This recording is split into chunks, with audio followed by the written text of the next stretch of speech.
O Senhor esteja convosco. Ele está no meio de nós. Proclamação do Evangelho de Jesus Cristo, segundo Marcos.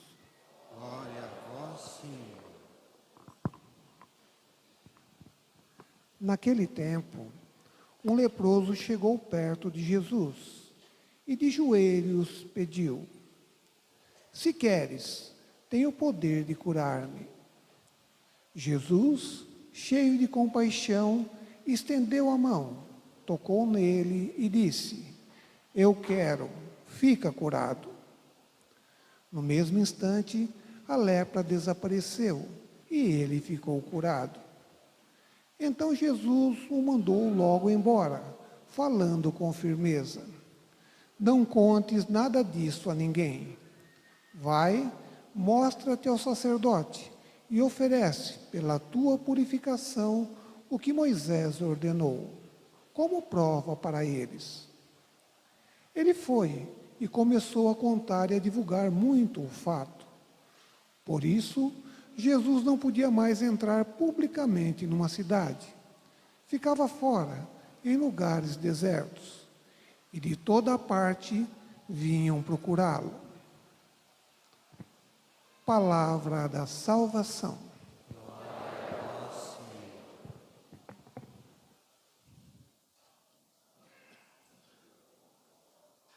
Guarda a palavra, guarda no coração. Se guardardes a palavra, ela te guardará. Se guardardes a palavra, ela te guardará. Eu queria chamar as crianças aqui à frente. Hoje nós vamos ter historinha, mas vocês vão ajudar o padre a lembrar-se, né? Pode vir aqui na frente, as crianças, como de costume. Isso. Vamos ver se vocês prestaram atenção no que foi lido hoje, né? Na palavra de Deus. Então hoje, na primeira leitura e também no Evangelho, fala de uma situação bastante difícil de enfermidade. Qual que era a doença que eles estavam falando na leitura de hoje? Como? Lepra. Então, o que é a lepra? É uma doença que dá na pele das pessoas, como se fosse um câncer de pele, e vai, né, consumindo a pele da pessoa, e era uma doença contagiosa. Então vejam, eles não podiam ficar juntos para não contaminar outras pessoas. Então assim era a realidade da lepra. Mas vejam como que eles faziam para que a pessoa não contaminasse outras. Como que eles faziam? Mandavam a pessoa para onde? Saía, né? O que mais que fala na leitura? Tinha que ficar com o cabelo? Não. Despenteado. Tinha que ficar com o cabelo despenteado. Dar cabelos, né? Hã? Não. Não, tinha que ficar com o cabelo despenteado, todo espatifado. Tinha que colocar um sino no pescoço. E a pessoa tinha que gritar quando alguém chegasse perto. O que ele tinha que gritar? Vocês se lembram? Isso, uma salva de palmas. Impuro. Eu sou impuro. E, acho que ele fez a leitura, ele lembra mais fácil, né? Graças a Deus. Então vejam, como era difícil. Imagina você estar na sua casa, tranquilo, né, assistindo lá o jogo do São Paulo e de repente aparece um negócio desse. Você sai da sua casa, vai, né, para o subúrbio, não pode mais ir na igreja, não pode mais ficar na sociedade, e ainda eles pensavam que essa pessoa era amaldiçoada por Deus. Imagina como ficaria a cabeça de uma pessoa vivendo esta realidade. E é interessante observar que mesmo depois de Cristo, a lepra continuou a existir.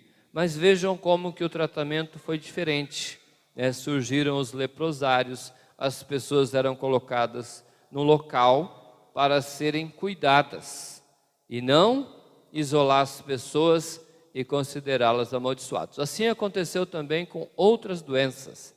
Quem já foi lá em São José, no Vicentino Aranha? Vocês sabem onde fica? Agora é um parque, né? Que as pessoas fazem caminhada. Ali era uma outra doença também incurável na época, que era a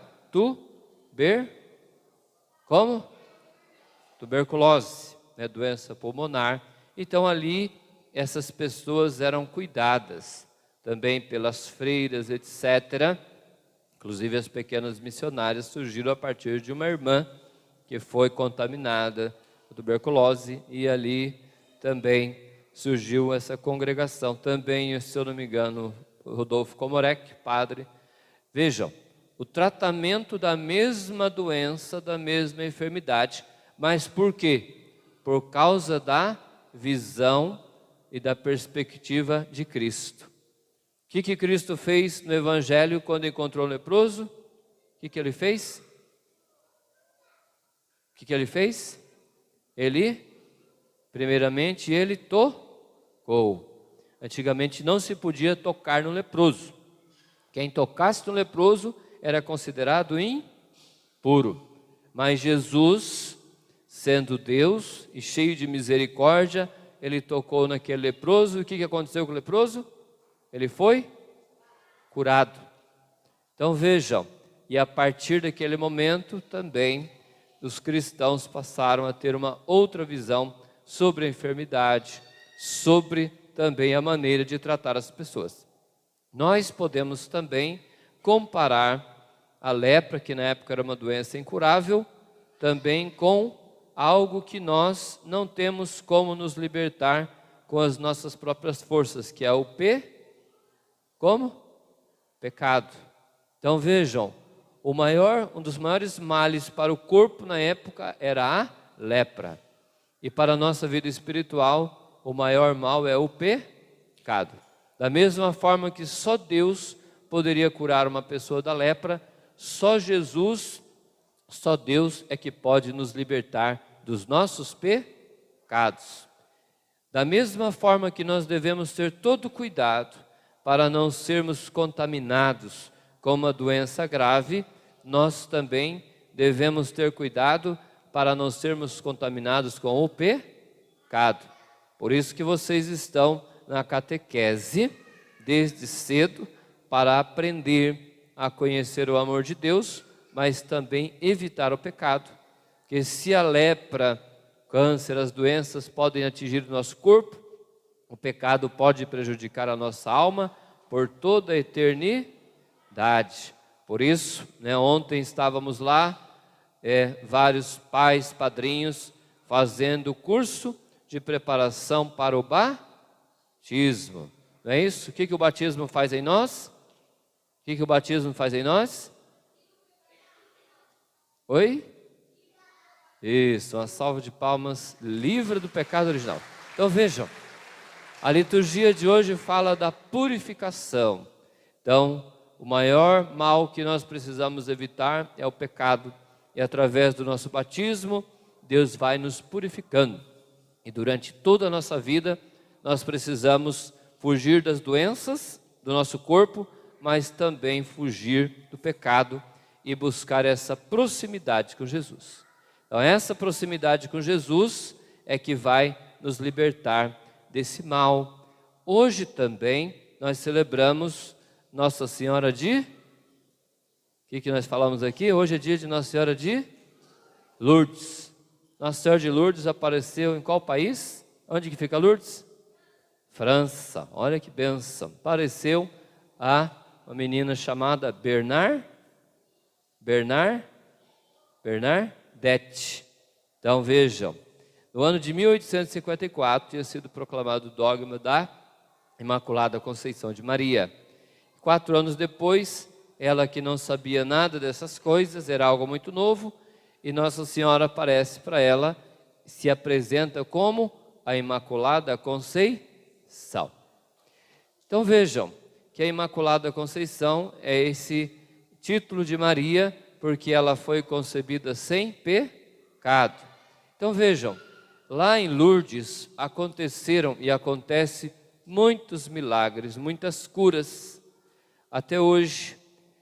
E quando nós cuidamos da nossa vida espiritual, procuramos ser pessoas mais imaculadas, pessoas mais puras, também isso repercute na nossa vida física, na nossa saúde, né? Agora, quando nós não cuidamos da nossa vida espiritual, nós passamos a ter também uma vida desregrada e as doenças também vão aparecendo mais na vida de cada um de nós. Quando nós cuidamos da nossa pureza espiritual, também o nosso corpo agradece. Vejam, por exemplo, o que está acontecendo neste momento, né? No dia 13, terça-feira, é o dia do Carnaval. Vejam que o Carnaval, né, Oi? Isso, o Carnaval era o último dia antes da Quaresma, né, onde as pessoas poderiam comer carne. Então as pessoas faziam lá um banquete, uma festa, depois se tornou uma festa externa, etc.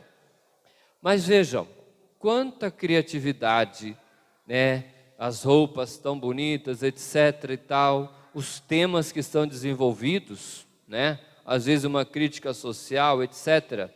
Algo que poderia ser uma festa maravilhosa, mas quando o espírito de impureza entra em alguma coisa, em algum lugar, ele vai deturpando tudo aquilo que poderia ser belo, né? Ali acontece as depravações morais, ali entra também a questão da sexualidade, que é algo maravilhoso dentro do projeto de Deus. Graças à realidade da sexualidade, do homem e da mulher, todos nós estamos aqui. Mas quando nós deturpamos algo que é bom, como a sexualidade, então a gente percebe as consequências disso. Hoje, grande parte dos problemas que nós enfrentamos, né, depressão, pânico, etc. e tal, em grande parte estão ligados aos nossos problemas familiares, sim ou não? É conflito entre o casal, filhos, etc. Muitas vezes uma sexualidade mal vivida, algo que poderia ser uma bênção e se torna uma grande dificuldade. Por isso que nós precisamos purificar a nossa vida espiritual. Isso vai levar à purificação da nossa família, da nossa comunidade e da nossa sociedade. Hoje, neste ano, nós vamos ter o quê? Em outubro, as eleições. Esses dias eu estava ouvindo um vídeo de uma pessoa dando uma palestra lá nos Estados Unidos, e ele falava sobre isso. Temos problemas na política, mas de onde vêm essas pessoas? Elas caem do céu? Elas vêm de uma outra dimensão? Não, elas vêm das nossas famílias. Então, se queremos melhorar a política, né, todas as demais áreas da sociedade, precisamos permitir que os valores do Evangelho entrem na nossa família. E daqui vão surgir pessoas maravilhosas na política, né, em todas as áreas da sociedade. E é por isso que nós precisamos dessa purificação, que o Evangelho possa purificar a nossa cultura e todas as áreas da nossa sociedade. Então aqui fica também esse desafio para cada um de nós. Nós estamos também nos aproximando aí do início da campanha da fraternidade. Esse ano vai falar sobre a amizade. Algo muito importante e que também foi afetado pelas questões políticas, ideológicas. Quantas famílias que já não se entendem mais? Porque muitas vezes falta essa maturidade para conversarmos com pessoas que pensam de maneira diferente da nossa, na política, no esporte, na religião, e às vezes surgem conflitos desnecessários, e nós precisamos dessa maturidade para que isso não afete a nossa vida familiar. Então vamos pedir a Deus, nesta Eucaristia, que Ele também nos ajude e nos cure e nos purifique dos nossos pecados e das nossas enfermidades. Então, para encerrar, vamos repetir o que aquele leproso pediu a Jesus. Senhor, se queres, podes me curar. Vamos repetir isso? Senhor, se queres, podes me curar. E agora vamos ficar de pé e vamos professar a nossa fé. Creio em Deus Pai,